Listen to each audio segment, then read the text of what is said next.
I'm going to do a little name dropping here with Zach Bryan. Send me that message on Instagram. I'm talking about how much he loved my song. He's like, dude, I want to fly you up to Seattle. Come stay with me. Let's shoot some videos together. I was like, do you realize what's going on? He's like, I've got people sending me hate mail every day. I didn't mean for this to happen. It's like, I just put some videos on Twitter.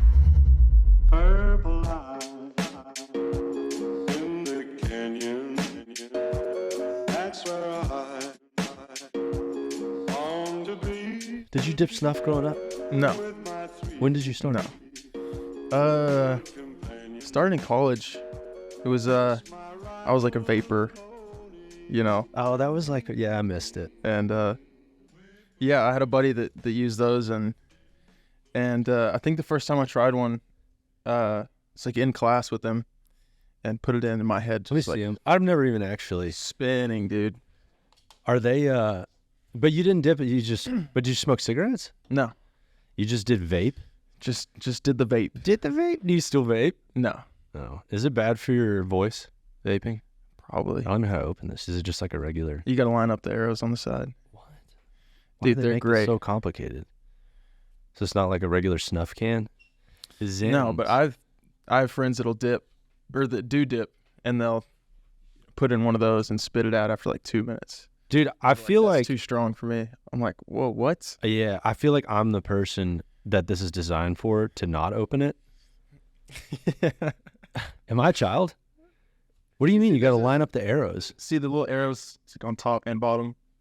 No, I 100% don't see the arrows. This is pathetic. Does it have more nicotine than snuff? You know, I have no idea. Dude, I feel like the whole place. So I can't. My bad. Here's the thing is I can't.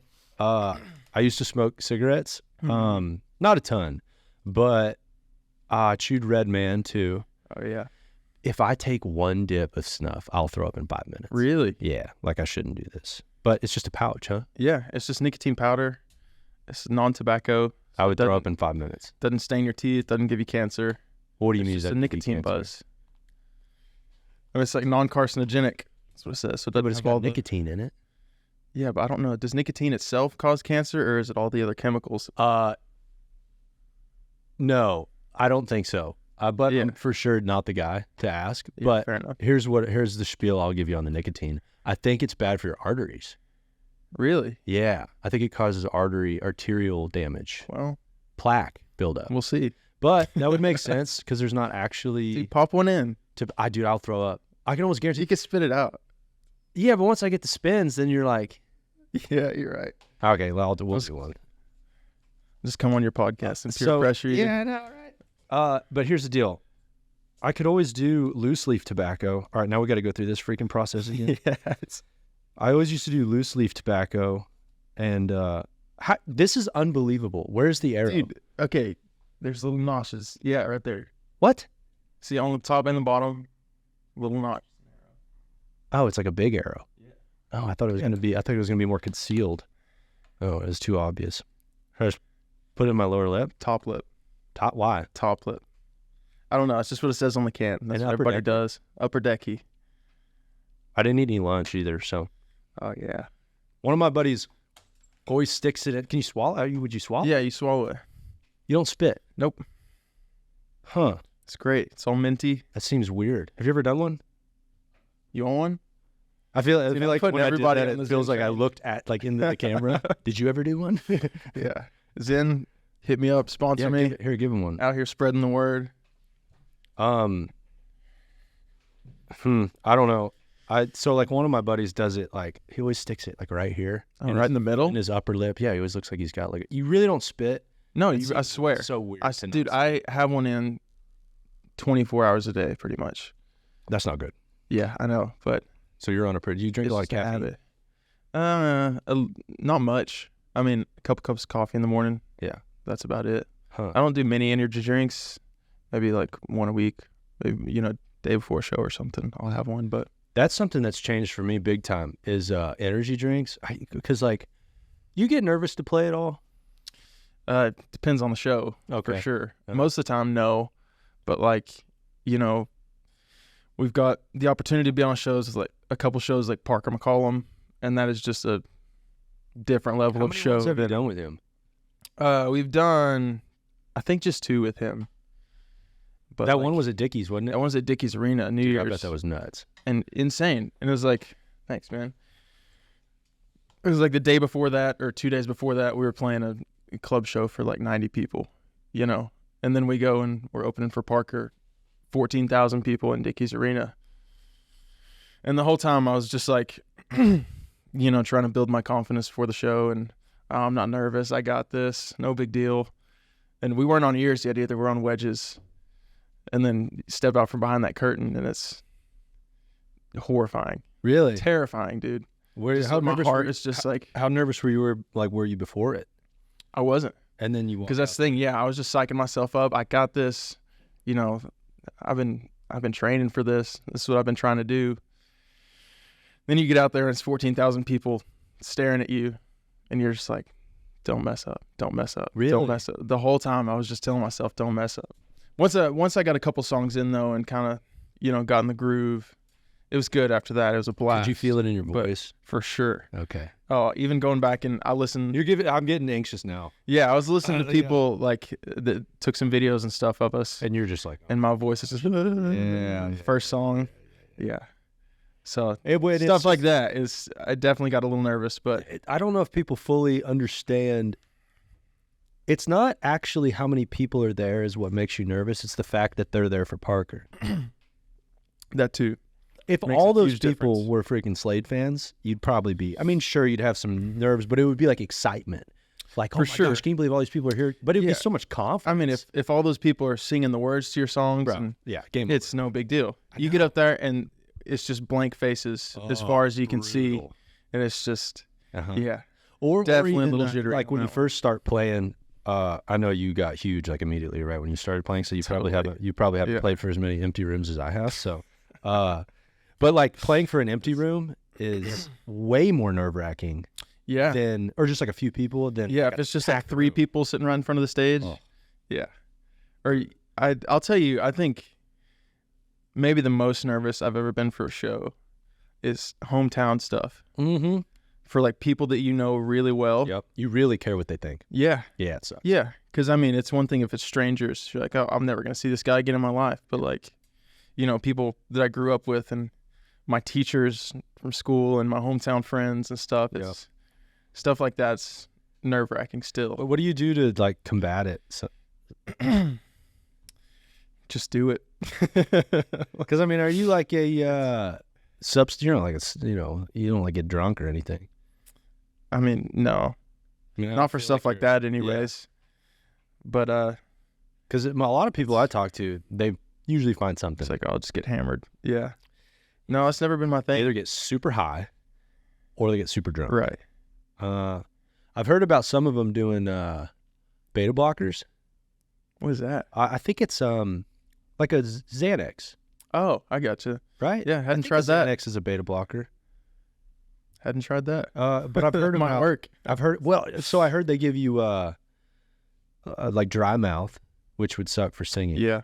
And then like a lot of solo musicians, I've heard about them using it. I've heard a lot of golfers use them too. It slows your heart rate. That makes sense. I'm probably saying a lot of stuff that's inaccurate. I think it's a beta blocker. I think it slows your heart rate, so it just calms you down. But there's a try that out. conspiracy on. I went down like a YouTube rabbit hole one time on like Tiger Woods, and one of the, I think it was maybe a Masters he was in, when he was walking towards 17th hole or something like that. He like took something from, maybe it was even the caddy. It looked like he took something. Ah. So people were saying they were because he was like coming down the stretch. there. Xanax or something. I don't Double amount for that last one. Something just chill you out. Yeah. I don't know how I feel about some of that stuff because there for a while I was I've gone through stretches where like maybe I've never been the type that I get up there I'm gonna be like drunk, like sloppy or something. Right. Like I have probably a couple too many before I go on. Yeah. And on stage, you have a couple shots or something because people buy you shots. Yeah. And like when I would go on stage, I might not be as nervous when I walked up there, but about 3 or 4 songs in, I don't really feel in control. Yeah. Right? See, and I don't like that feeling. I I do not like that feeling. Yeah. And so I've never been one to, get real drunk or high before a show. Yeah. It's not my thing. I just, like, 95% of the shows we play, I'm, like, stone sober. Yeah. It's just what works best for me. Has it always been like that? I mean, for the most part, yeah. Right. Because I think the big thing is I've played a handful of shows where I had no business being on stage, Sure. I had way too many drinks before the show. Like, You did last time I drinking all played day. the Blue Light. You did I don't know what you call it. I mean, you chugged a beer, but See. you did the it was your birthday. That was my birthday. It was your birthday. That was, And I do appreciate you I have coming. no recollection of that. Like, Really? Oh, you were we sang together. I saw the video the next day, dude, but no recollection of that. Really? Yeah. Well, you did. You spun the beer. Spun the beer, did the beer tornado. Yeah. It was fun. Yeah, I think. it was for sure. Yeah. Yeah, it was. It was a good time. Yeah, you like sprayed But it. yeah, but I've done that a couple times, like when I'm playing the show, and I remember specifically, Bro, I can't do it. you can't do it. I can't I do it. told you, man, they're strong. And it's kind of, dude. It'll thump you. Yeah. Sure. Let's say one of the first times I did was an 8 a.m. class. Did you do one? Oh my gosh, Trenton's over there on Yeah. Planet. Yeah. Dude, but I remember specifically we did a show at T-Birds, and Out at in Melody Melody Mountain. Yeah. And it was me and Stelly doing like a co-headlining thing out there. And I think we ended the night, but we just had a ton of our friends come from all over.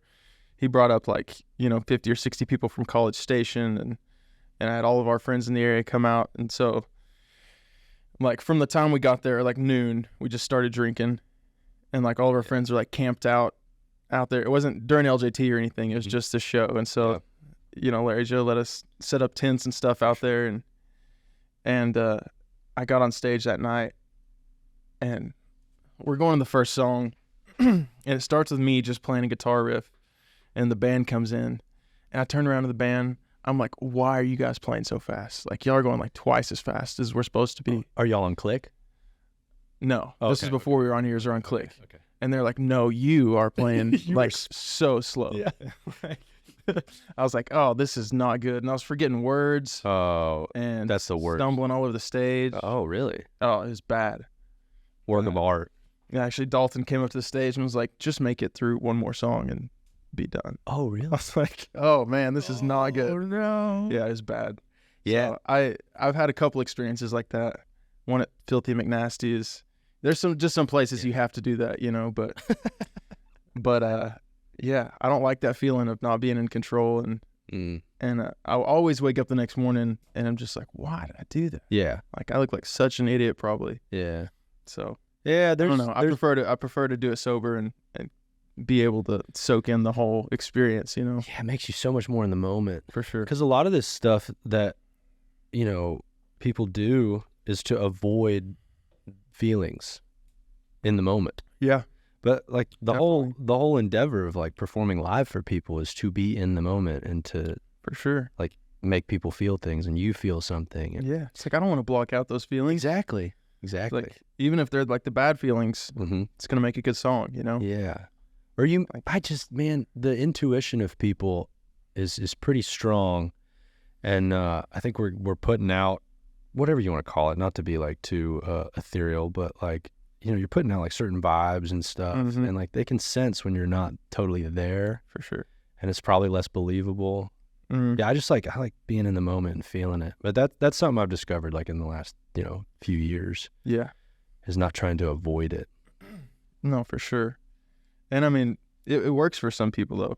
I mean, some people that's what they built their brand on. Yeah. It's just, I'm gonna get fucked up and go party. Right.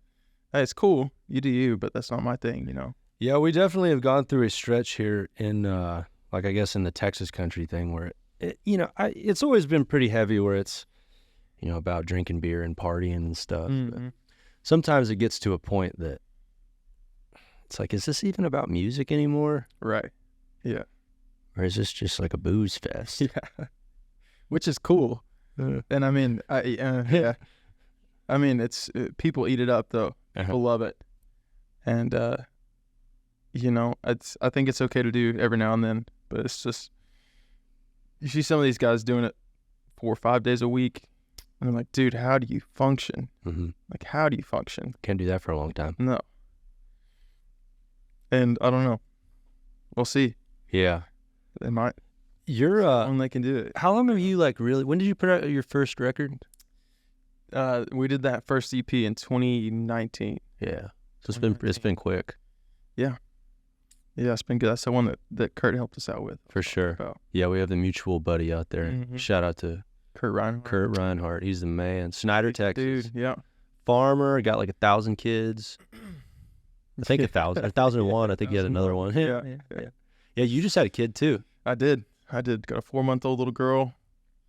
And that has been the wildest life change you can imagine. Because, you know,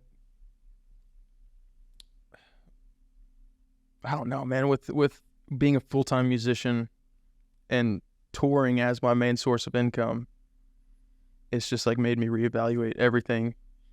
It's like, man, do I really want to be gone this much? Okay. You know, and I love touring. I love playing shows, but it definitely makes you take a step back and see the more important things, you know? And I'm going to keep touring and doing it because it is my main source of income and I absolutely love doing it. But yeah, it's definitely a game changer for sure. And like I was talking about earlier, and like tonight I'm leaving after the show to get back home as soon as possible, you know? So it's awesome though, man. Yeah. It's awesome. Loving it. Yeah. What specifically has it changed for you? Man, so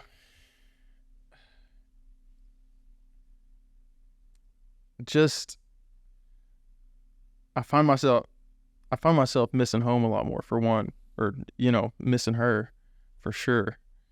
And you know, anytime I've got free time, I'm calling her, FaceTiming, you know, let me see her, how's she doing? And but I think the main thing has changed is when I'm home. Because when I'm home before, you know, it's like, oh, I've been gone 4 or 5 days. You know, I'm going to drink some beer and lay on the couch for 3 days and not do anything. And now it's like there's no free time whatsoever. It's like you're always doing something, always tending something, taking care of her. But it's been great. It's like the most rewarding thing I've ever done, for sure. Has it made you more focused? On certain things, yeah, definitely. And it's definitely given me a reason to, I think, pursue music harder. Because before it was like, you know, I'm doing this because this is what I love to do. I'm having fun doing this. And now it's like, shit, I got a family to provide for. Like I've got to do the best I can at this to you know, provide for my family. Yeah. And so yeah, it's definitely given me incentive to work harder. It's changed the style of songs I write. That's been a big thing, I feel like, because before I'm a huge heartbreak song guy for whatever reason, and now it's all like I'm just like writing happy songs and love songs, and it's weird, man. It's been a big change, but I'm enjoying it. Yeah, I'm enjoying it. So are you trying to make an effort? Are you resisting writing some of that stuff, or are you leaning into it more? Writing like the love songs and stuff? Yeah. Oh, I'm leaning into it 100%. Okay, cool. Yeah. Because, I mean, before I was already kind of getting burnt out on doing just the sad, sappy, you know, same old song. And don't get me wrong, I still write a bunch of those songs. But, you know, I've definitely been wanting to change it up a little bit and, you know, incorporate some more of those happier feelings into the songs for sure. So we'll see. Yeah. I think I've got some good ones ready to go. So we'll see how they do. Yeah. What's like typically are you writing like all the time, or? Now it's just whenever I get a free moment. Yeah. I mean, most of the time, like most of the stuff I've written since she's been born has been either when we're on the road in the hotel room, or, you know, when she's asleep and I'm laying in bed, just like thinking through lines, trying to make stuff match up. But yeah, I don't have just a ton of free time to just sit down and force myself to write anymore. So like any free moment I get, I'm thinking about writing a song. Does the start of a song, does it kind of just change? Like is it different every time, or do you have a process? See, I don't really have a process for it. I don't know about you or what yours is, but I have several songs where it's based completely around a guitar riff I come up with, and then I have other songs that are based off of one line that I think of at night or something, you know? So it's never, no song that I've written has ever started the same, or I don't think I've ever sat down and said, hey, I want to write a song about this. It's like, I'll have a catchy line hit me, or a guitar riff or something, and then I'll build the entire rest of the song around that. What about you? What's your process like? It's different every time, but I'm very melody driven. Yeah. So like, I mean, I just, you're probably the same way. I just have mountains of stuff in my phone, like on voice memos, just like melody ideas. And like, for me, it's really rare that I'm not a super technically proficient like guitar player. Same. So it's very rare that I would just pick up the instrument and play something I just never have played before. Yeah. So melody, but your mind will go places that maybe your hands won't. For sure. And so a lot of times if I just let my mind chase down a melody, then when I try to put some like chord arrangements to it, it'll be something really unique that I just like, wow, okay, I never would have done that before. Interesting. But it is kind of different every time. That's what's fun about it, is it's so different every time. Yeah. And I don't know if I've ever written a song like that, just like thought of a melody and then based a song around that. Really? Yeah. I'll usually get a chord structure first or the line itself and then put the music to that. Okay. But even when you come up with a lyric, like maybe like the hook to a song or something, right, that doesn't naturally, like even sometimes when I say the hook, it sort of has like a cadence to it. I see what you're saying. You know what I mean? Yeah. And you naturally kind of want to sing it in a certain way. For sure. And I can see that. But like, I don't ever imagine a melody without the words to it. You see what I'm saying? Oh, just humming a melody. Just humming a melody and then putting music, like putting chords and words to that. Yeah. I don't know if I've ever written a song like that. I might have to try that. It's pretty cool. Well, I guess I am like probably singing vowels and stuff, like Yeah. Goo Goo Gaga type stuff. Yeah, for sure. So it always has a little. And I am not a great guitar player by any means either. But that is something I have been working on. Because, I ditched the acoustic last year, I think. And so I've just been playing rhythm electric on stage full time. Really? And yeah. And it definitely changes up the way I play and has made me want to become a better guitar player so I don't look like an idiot. Sure. And so I've been working on solos and stuff, trying to write solos and play solos. Yeah. And using your voice for that, I think, is like the biggest tool. 100%.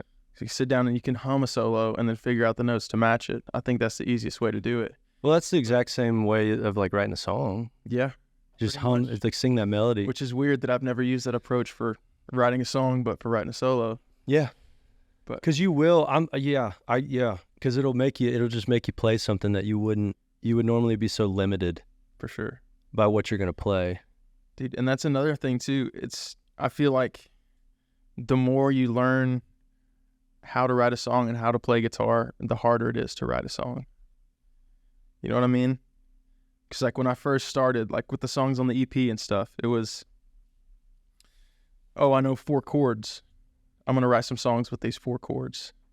Now it's like I've learned, what chords are in a key and, all these different changes. And it's like, I could do this, or I could do this, or I could do this. Oh, so like having so many more options. It's like, I don't know how to narrow it down now. Because before it was like, I only know how to do this. I'm going to do that. It was easier with the simplicity. For sure. So how do you feel about a lot of your early stuff you wrote? Do you still like really, really like it, or? Some of it. Yeah. Yeah, some of it. Some of it you get burnt out on once you play a song 5,000 times. And especially if it's, a song with 3 chords in it. Man, I kind of want to play something fun. Mm-hmm. But I don't know. I feel like that was the most, I don't know. I feel like those had the strongest message almost. Because like I was limited by what I could do on a guitar. So it was all just, what can I do with the lyrics, Yeah. What can I do with the message of it? Now it's just like now that I know more, there's so many options, and with social media, like we were talking about earlier, and listening to all these different styles and all these different artists and trying to incorporate all these different things, it's easy to just get lost in it and not know where to go. So I've been in like a huge writer's block. I'm like just now getting out of it, but for like 6 months I couldn't write a line almost. I don't know what it was, but I just sit down and just play with the guitar for hours and just never write anything to it. I don't know if you ever get that, but I guess I write so much, so often. Yeah. But I don't try to write a song. That's a good approach to it, I think. I think the pressure is what creates the block. Yeah. It's like, I'm just writing down something that means something to me. Right. And it doesn't have to fit into something right now. Yeah. And so like later on, if I'm behind a cool melody or a cool chord progression, I just refer back to some of that stuff I wrote. And then and then I still might not even use it, but it inspires something else in like the next song. I don't know. I mean, it feels like if I stop doing it though, it's kind of like a muscle that you have to constantly work at. For sure. And if I shut it down, it's going to, I'm not going to be as fertile. That's a weird word to use, but you know what I mean? Yeah. No, I know. I think, man, it's hard not to get complacent too, because like with the record we put out, 8 or 9 months ago, it was like a year and a half went into, writing those songs and getting in the studio and recording and everything before release. And it was like this year and a half of build up and work into it. It's like we finally put it out, and it was like, oh, I can just relax now. I'm gonna take a month or two off, Then you do a month or two without writing anything or trying to write anything, and you come back, and it's like, man, you almost forget how to do it. You like lose the groove of things, I feel like. And then I get sucked back into the loop of basically writing the same songs I've already written, So I don't know, but I've been writing a lot more recently and trying to kind of break that mold, and especially with having the kid and my life changing so much, it's opened a lot of doors for different writing styles and different directions to go, for sure. So yeah, what would your next music, like what you said, kind of more love song type stuff, but would it be musically pretty similar to what you've done? Yes and no. That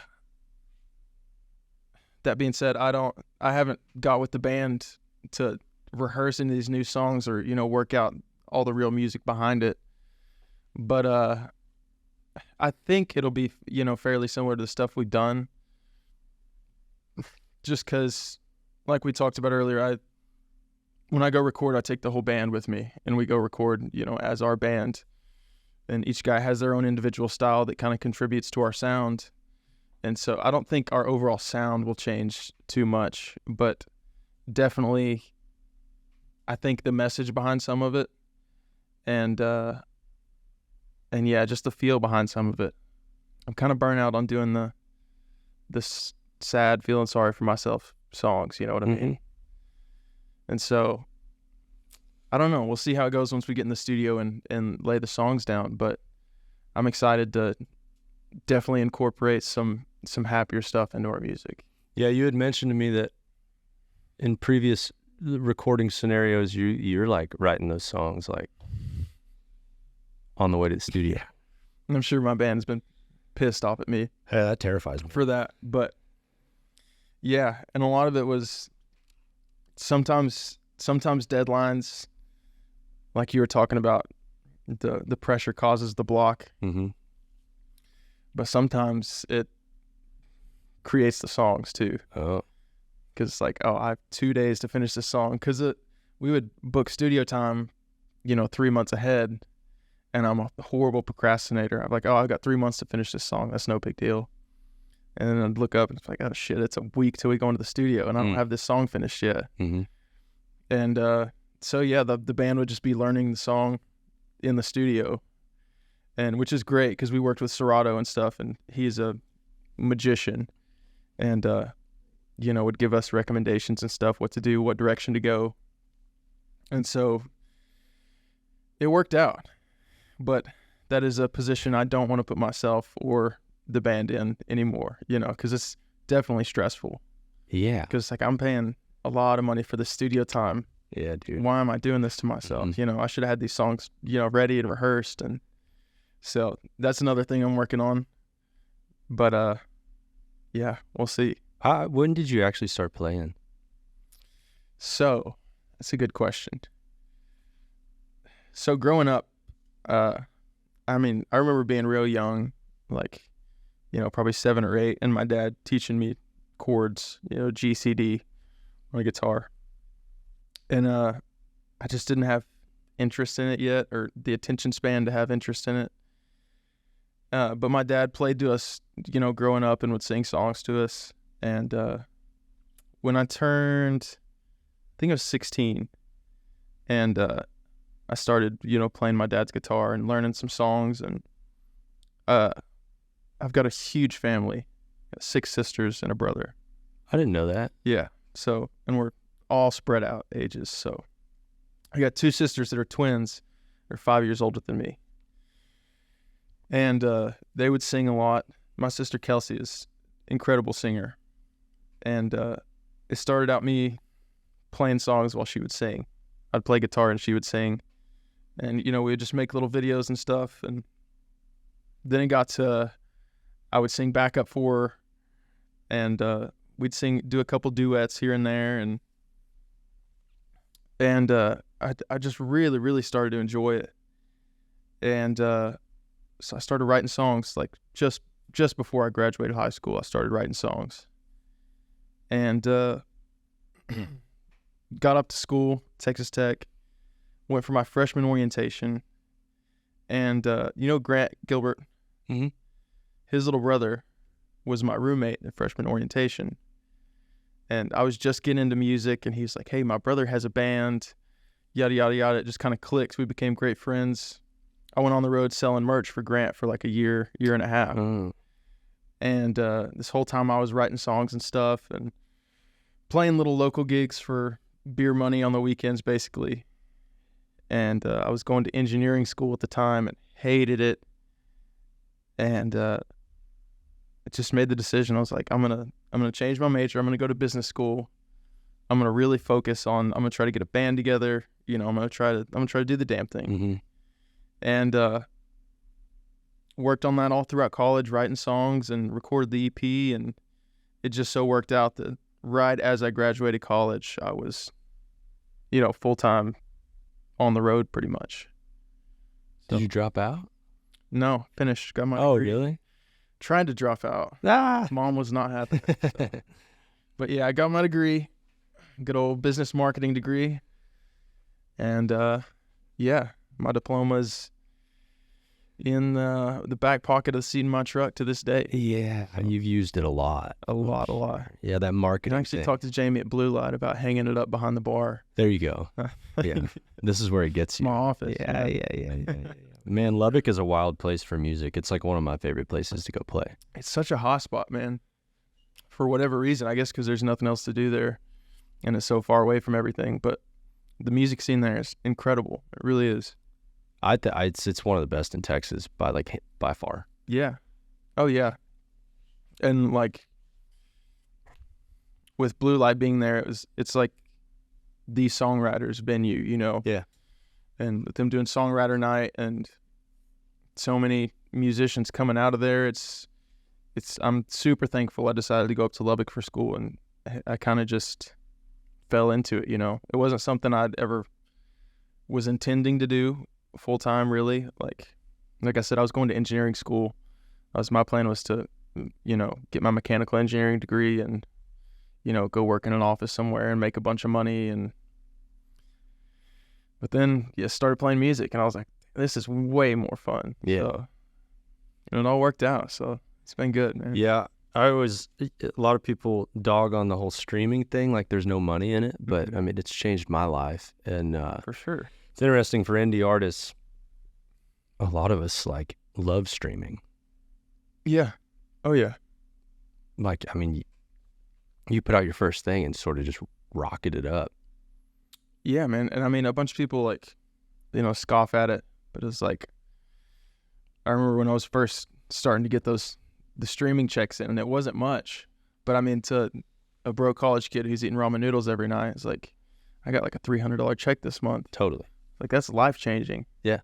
And, that was just more incentive to keep writing songs and keep doing it, Definitely. But I think it's awesome, man.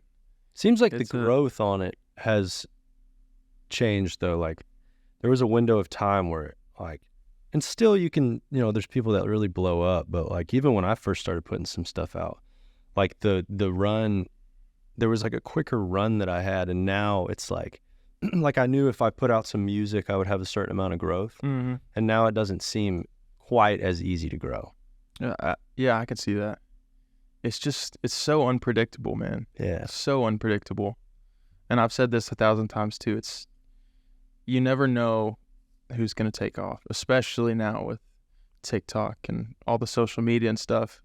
You'll have the most talented person you've ever seen, go and sell 10 tickets to a show because they have no social media following or anything. And then you'll see a band that's just like, cannot keep it together, can't stay in time, can't stay in tune. But they have this huge social media following, and they'll be selling 500 tickets a night. And it's like, it's so unpredictable. It is. The freaking Spotify monthly listeners thing. Yeah. Drives me nuts. Mm-hmm. Like, I get it that it's a decent metric for like how somebody's probably doing, but seems like a lot of people are like addicted to the idea of this like Spotify monthly listeners, and it just doesn't tell the full story. Not even close. Because there's some big touring bands that are crushing it. Yeah. And they don't like have that many. No. But there's a lot of other music on the internet other than Spotify. For sure. Like, you got Apple, and you got YouTube, and you got... Yeah, which are like streaming services mm-hmm. that are just as big, mm-hmm. But for whatever reason, Spotify is the metric that everybody wants to use for some reason. But you're right. It doesn't. Yeah, why? I guess just because it's the biggest streaming service. I guess. And they're the only ones that have put the listener count on there. Yeah. I'll have people that text me, and they're like, man, you went up 10,000. And it's like, what? Really? I sold the same amount of tickets this week. If it goes down 10,000, are you going to be like, oh man, he's falling off? Right. Like, what? Come on. Yeah. I don't know, man. It's a weird thing. Like you said,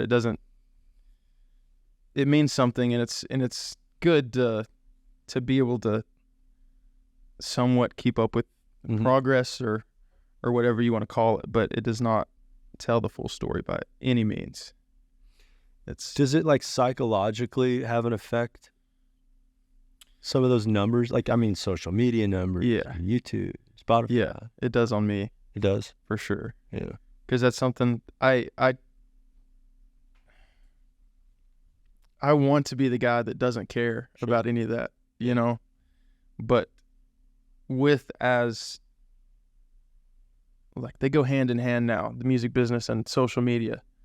It's like, it's such a big part of what I do now that it's hard not to care about, seeing your numbers drop a few thousand but like you said, sometimes it doesn't mean anything, but it's not something you like to see.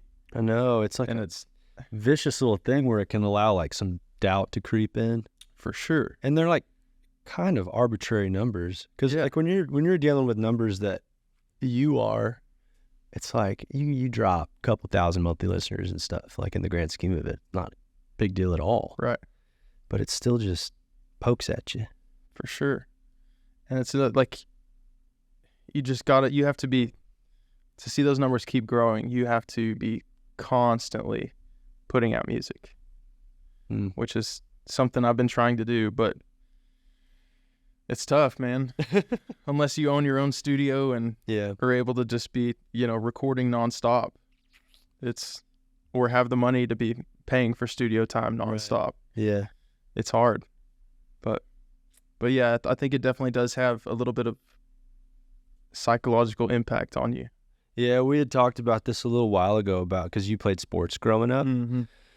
And I did too. I was like always in very competitive environments. And the thing that attracted me so much to music was the fact that I could just sit around with my buddies and play the guitar and sing and just be in the moment and feel something, just feel good and enjoy it. But there was not a competitive element. Even if you were sitting around playing and like one of your buddies shreds a solo, he's a way better guitar player than you. When you're sitting around with everybody, you can watch him do it and just enjoy it. Yeah. It's never a moment of, oh, damn, like, I wish I could do that. Or like, man, that's bullshit that he can do that. You would never think that. Like No. when you're just jamming with your buddies, it's great. I am saying I wish I could do that, but Well, it's not right, like I'm right. mad at him for being exactly able to do that. Exactly. And then, but I guess it comes with the territory of it being a business, which sucks, but it's necessary. Mm-hmm. But I've always resisted the competitive nature to it because this stuff is not like, it's not winning and losing. And there's not a right way to do it. There's not a wrong way. It's a song. It's like how, even the idea, there's certain types of music that I really don't like, but for me to make the statement, that music sucks, man, that, how does anybody like that? That is like useless energy. And who am I to say? If people like it, people like it. Right. I don't have to listen to it, but it's not really up for me to decide whether it's good or not. It's freaking music. Like there's no objective standard I can. And like, especially in our scene, it's like people have horror stories about, the bands they're open for being assholes and stuff. But it's like just about every single person we've ever played with has been like the coolest dude. Pretty cool. Yeah. Yeah. It's been great to us. And, I'm consider myself friends with like all these bands in our scene now. And to like see one of them pop off and, have a song that goes crazy, that makes me excited for them. Yeah. And it's like, here, let me whether they're passing us up or not, like I'm excited for them. Yes. Do I want to be in their shoes? Yeah, maybe, but but I'm not gonna, diss them for being successful. That's what we're all trying to do, I know, but it is like a weird natural human psychology where it's like, why? I know why. It's so frustrating. Like why is that our like default position? I don't know, man. It's almost like you have to really be aware of it and actively fight against it. Yeah. And then once you do, I started doing a thing, I guess about a year ago where, if I'm just on something and I see somebody that it could potentially be music that I don't like or somebody that just kind of blows up and has a lot of success or something. Yeah. And if I have even remotely that feeling of, I call it what it is jealousy or envy. Yeah. My grandpa called it Jeg's disease, jealousy, envy, and greed. If I even get that at all, I'll send him a message on Instagram or something. Really? And I'll just be like, hey, just congrats on everything going on. And it's incredible how instantly it like reframes my mind. And now I'm like on their team almost. Yeah. And it sounds kind of petty and stupid. And I'm not being insincere because I know how difficult this is. For sure. I know firsthand. It's insane. For sure. That's just the thing. So break you out of that. Yeah. And it's amazing that like, I'll do that. And it's kind of funny too, because like a lot of them don't even like respond, which I also find to be bizarre. Because like if somebody sends that to me, I'm like, wow, thank you. That's awesome. But that's a separate thing. But it's amazing how then when I see them pop up again or whatever, they sell out a show or something, I'm like, yeah, good on you, dude. Good job. But it totally reframes my mind. For sure. Which is exciting. Yeah. And one thing that I think changed it for me was, I'm going to do a little name drop in here. I got my boots on. I went up to, with Bryan. Yeah, I was going to bring that up, actually. So, when he was first starting to pop off, I was already kind of involved in the scene and stuff. And, already hearing people's jealousy. Yeah. Oh, why is this dude popular? Yeah, what? And, and then... Still happening. Yeah, still happening. And then he, I was kind of dissociated from it. Yeah, whatever. I didn't know anything about the guy. And then he sent me that message on Instagram talking about how much he loved my song. He's like, dude, I want to fly you up to Seattle. Come stay with me. Let's shoot some videos together. It's like, yeah, absolutely. And I go up there, and he is just the most, like, down-to-earth, normal guy you've ever met. Mm-hmm. And it wasn't, like, lost on him, you know, what was happening. I was like, do you realize what's going on? He's like, yeah, man, this is insane. He's like, I've never played a show. He's like, I've got people sending me hate mail every day because I haven't been busting my ass in bars for 10 years. Gross. You know? He's like, I didn't mean for this to happen. It's like, I just put some videos on Twitter. I know. Yeah. You know, now I'm going to record with Dave Cobb next week. Yeah. It's insane. And I was like, well, you know what reason would I have to be upset at him for that? I know. Like, especially when he's doing this for me now. Yeah. You know, it's cool that he would weird. do that, because there's the issue of, like, looking up and trying to, no, they don't deserve that. There's that issue. But then there's another side of it too, where when guys are at the top, they get a little bit protective of it. Yeah. And they don't want, I'll tell you this, just recently, I had the first guy ever to message me and ask me to, like, come play a show with him. Really? Like, open a show for him. I've never had anybody ask me to do it. Not one time. Really? Never. Yeah. It was John Bauman. He messaged me. You probably actually know John. Yeah. He messaged me and was like, you want to come, we should play a show together. You want to come play a show? And I was just like, dude, it made my day. Like, yeah. It's never happened. And I was like, man, you have no idea what that means, that you would even just say, like, hey, like, spread the love around. You're doing well. Like, no, that's cool as hell to me. So, but there's another side of that where some guys, like, get really protective of what they have going on, and they don't want to help anybody else, For sure. like, below them, I guess, if you want to call it For that. sure. So that's dope that Zach would be that way. Or, dude, and Parker is freaking. Parker is great about it, man. It's unbelievable. It's so Same cool. thing, throwing us on those shows that we had no business being on. He does it a lot, man. He'll just shout out somebody's song, or, like, just bring people on the road, or that's cool. I think that is the coolest way to be. Because he dealt with, do you know Tyler, his brother? I don't. He lives here in Fort Worth. You need to meet him. He's a cool kid. We've written a couple. Actually, I just put out that new record I just put out. I have a song on there that I co-wrote with him. Oh, really? And it's just, it's amazing. He's like a killer writer. But I think Parker early on, he dealt with a lot of that stuff where people talk trash about him and didn't really want to help him a whole lot. Because it's like, well, you know, he's good looking and he, like, has it all going on. So they kind of, like, resisted him a little bit until he blows up, and then everybody wants to jump on the bandwagon. Yeah, that's the way he goes, man. Yeah. But yeah, he's great about it. I mean, like, he's shouted us out on social media a couple times. I was like, what? Yeah. What is going on? Yeah. And, like, it's great. He knows, because he came up organically. He wasn't just one of those overnight, blow up stars. Not even close. And so he knows the struggle of it, and knows how much even just that one little tweet can do for somebody, you know? Yep. And I think it's so cool to see those guys, still supporting the little guys out here.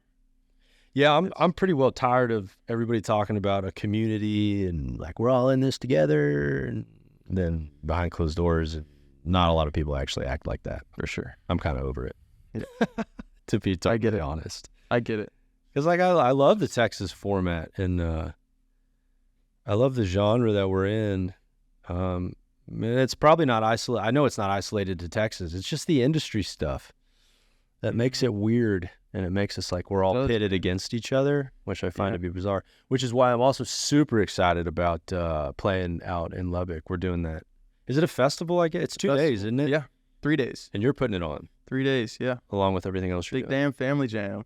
Where is it? I don't even know where it's actually at. It's at Blue Light. Oh, it is at Blue Light. Okay, Yeah, okay. That's what I thought. Yeah, so first night's going to be inside, and then Saturday and Sunday are going to be a street show. Friday's inside? Yeah. Okay. Yeah, I think so. Friday's inside, Saturday, Sunday are in the street. Oh, so I'm outside? Yeah. Oh, cool. Yeah. Wow, first time. Dude, the street shows are the move. I know. Street shows are so much fun. I saw some video of the one that y'all did recently. Yeah, the one last year. Yeah, it was the first one we put out in the street. It was pretty popping. Man, it's so fun. Yeah, it's gonna be cool. So much fun. Who all is? I know Braxton's playing. Yeah, we got Braxton, Drop Tines, Parker Ryan, Treaty Oak Revival. I didn't know Treaty Oak was on it. Yeah. Oh, Yeah, they're okay. headlining Sunday night, I believe. Oh, okay. Yeah. That was a good move. Yeah. Those dudes are great, man. I don't know them. Oh, Never met them. dude, they're great. Come out of Odessa, Okay. which is wild because there's like no bands come out of Midland, Odessa. Yeah. You know, and then I had one of their songs come up on just some random playlist I was listening to one day, and this was like 2 years ago or something, like right when they first started dropping music, and you know, nobody had heard from them, and I was already a fan. Like I was jamming. I think it was their song "Miss Call." Yeah. Dude, it's a jam. Yeah, jam. I was playing all the time. Didn't know anything about the guys, and the next thing you know, we played a couple shows with them, and then and met them, and they're just like the nicest, most down to earth dudes, and a bunch of West Texas boys, you know. Mm-hmm. And they're great, man. Great. So It's another band I'm just like super excited to see how successful they're getting. They're on a rocket ship. Right? yeah, they are. They're crushing it. Yeah. So it's Treaty Oak, and then and then Parker Ryan. Dude, Parker Ryan. First time I was around him, I was blown away. That dude. I've known Parker for 2 or 3 years now. And He's a really good guitar player. stupid good guitar player. And songwriter, too. Yep. Killer voice. Unbelievable songwriter. I like it. He's really, really good. Dude, and like when I was first playing shows with him, he was like, I think he had just turned 20 maybe. Mm. He was either 19 or 20. And was, you know, playing these crazy, intricate guitar riffs and soulful lyrics and stuff. And I was like, who is this dude? And now he's starting to get some traction. And I think when people, you know, find out about him, I think he's going to take off. Yeah. Because he's legitimately one of the most talented dudes I know. I only hung around him one night, and he played a couple songs, and it was unreal. Yeah, He's so good. great, man. Yeah. Him and Jordan Nix too. I don't know if Jordan Nix is really cool. Yeah. Yeah. Both I those read. dudes. Yeah, Jordan's really good. I saw him recently in Stephenville. Yeah. I met him for the first time, I think, in College Station. Dude, But I think it was like at 3 a.m. or something. yeah, that makes sense. Yeah, for I sure. was like, they're two of my best friends, so I'm a little biased, I'm sure, but Yeah. like, especially when they're doing duo stuff together, they'll play acoustic sets together, and just riff off each other and hit harmonies with each other and never miss a beat. Either one of them. Never miss a Jordan, note. did Jordan just put out a new song? Yeah, I think he just put out an did. EP Yeah, a couple yeah, weeks ago, and it's rad. Shout out to Jordan Nix. Shout out Jordan Nix, man. Yeah, heck yeah. Him and Parker just dropped some music here recently. But yeah, those dudes are great, man. Great dudes. Yeah. And we're all kind of in the whole honcho thing together, so Okay. I get to spend a lot of time with those guys. Yeah. So, what's the plan on like some new music coming out? Is there like any sort of timeline? So I've got probably a couple months we'll have the live album coming out. Oh, did a- okay. Did a live album at Blue Light I think it was in April. It was the weekend after I had a baby. Whoa. Yeah, so we were literally went and had the baby, and brought her home the next day. I think that night I went to rehearsal because it was like we rehearsed all week long before the live album. I bet that went Like- over well. Yeah, I was like, hey babe, sorry, I really gotta go do this though. Like, but no, it worked out great, and So y'all are putting that out when? we're still I think we still have one more studio session to go back and buckle up a couple Yeah. sour notes and stuff, but so probably a couple months and it'll be out. Yeah, I hear you on that. Gotta Timelines do are some a comps, knife. for sure. Man, I don't know if people fully understand the whole like independent artist thing. Yeah, Because like people at our level get compared pretty often to maybe like a Parker, where it's like, mm-hmm. you know, the guys at that level, you have major labels involved, you have multiple booking agents, you have management companies. Like there's a lot of moving parts to make things happen. Even just like with booking shows, you know, people send stuff to me on social media where it's like, well, why don't you play here? Like, man, you need to get out here. And it's like, man, yeah, I would love to. I would love to. But like me and like one other guy are like trying to make all this happen. Yeah. You know, like there's not really like a team of people doing Sure. this whole thing. And there's a Big difference between being an indie artist like us and then having all of those moving parts to make stuff happen for you. And like even just putting out a record, it's like I love to say like, man, I got new music coming out next month, but when the graphic designer doesn't get you the artwork in time, and then the mixing, something happened there, and the mastering, the engineer can't get to it until later than he told you it was going to. And it's like, stuff just gets delayed. And always. But in the same token, because we have our hands on everything, like the album artwork, like we're so involved in every aspect of it. Like I do think sometimes the independent artist work is maybe a little bit more artful and maybe like more of a true representation of themselves because they're involved in every aspect of it. It's not just a media machine pumping out right all this content, but it's not quite as efficient because stuff just goes wrong. Not at all. Yeah, not at all. Yeah, and man, I like starting out. I am like so thankful now to we're at a point where we have somebody else booking shows for us. That was the biggest game changer. Yeah, because before, like when we first got the band together. And, playing sets for $200 every weekend. And it was like, I was literally cold calling businesses or restaurants. Hey, can we please come set up on the back patio? It's like, sometimes they say yes, sometimes they'd say no. 100%.